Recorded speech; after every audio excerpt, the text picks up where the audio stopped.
পাণ্ডবদের বহু গুণময় রানী স্বল্প মেজাজের জন্য পরিচিত ছিলেন।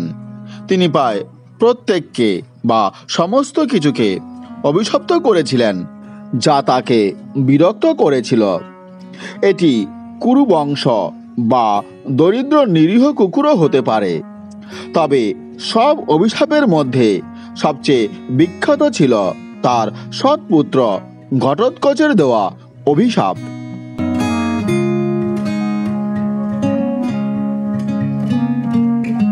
অর্জুন স্বয়ম্বর সভায় দ্রৌপদীকে জয়লাভ করেছিলেন। মায়ের নির্দেশে 5 ভাইয়ের মধ্যে তাকে ভাগ করে নেওয়ার সিদ্ধান্ত নেওয়া হয়েছিল।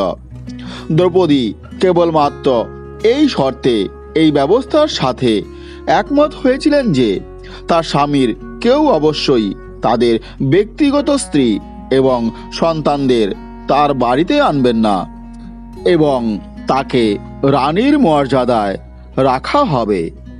ভীমের স্ত্রী এবং বংশের জ্যেষ্ঠ পুত্রবধূ ছিল রাক্ষসী হিড়িম্বা। এটি পাণ্ডবদের অন্যান্য স্ত্রীকেও হতাশ করেছিল।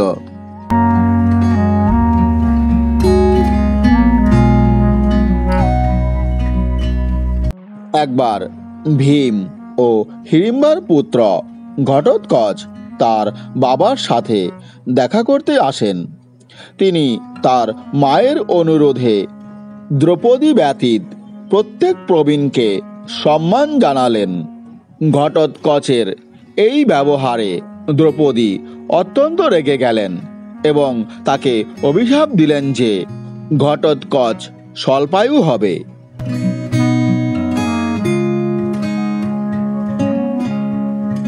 দ্রৌপদীর এই ব্যবহারে হিড়িম্বাও অত্যন্ত ক্ষুব্ধ হয়েছিলেন। তিনি মনে করিয়ে দিয়েছিলেন যে তার পুত্র রাজা ছিলেন। হিড়িম্বাও দ্রৌপদীকে অভিশাপ দিয়েছিলেন যে তার ছেলেরাও অল্প বয়সেই মারা যাবে। সুতরাং এই দ্বন্দ্বটি একটি তুচ্ছ সমস্যার কারণেই তৈরি হয়েছিল।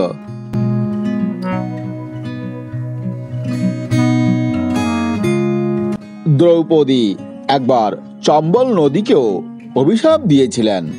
কিংবদন্তি অনুসারে পাশা খেলার পরে যেখানে পাণ্ডবরা তাদের স্ত্রী দ্রৌপদী সহ সব কিছু কৌরবদের হাতে হারান, হস্তিনাপুরের রাজসভায় এক মর্মান্তিক দৃশ্যের অবসান ঘটে। দ্রৌপদীকে টেনে নিয়ে সমাবেশে নিয়ে যাওয়া হয় এবং জনসমক্ষে অপমান করা হয়।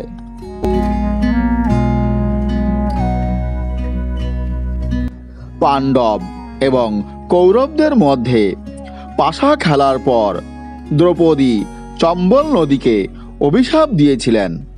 ক্রোধে তিনি ঘোষণা করেছিলেন যে নদী চিরকাল তার অপমানের সাক্ষী থাকবে এবং যে কেউ এর জল পান করবে তাকে প্রতিশোধের অতৃপ্ত তৃষ্ণা গ্রাস করবে। বিশ্বাস করা হয় যে এই অভিশাপ শতাব্দীর পর শতাব্দী ধরে মানুষকে নদী থেকে দূরে রেখেছে, এটিকে অস্পৃশ্য এবং দূষিত থেকে মুক্ত রাখতেও সাহায্য করেছে।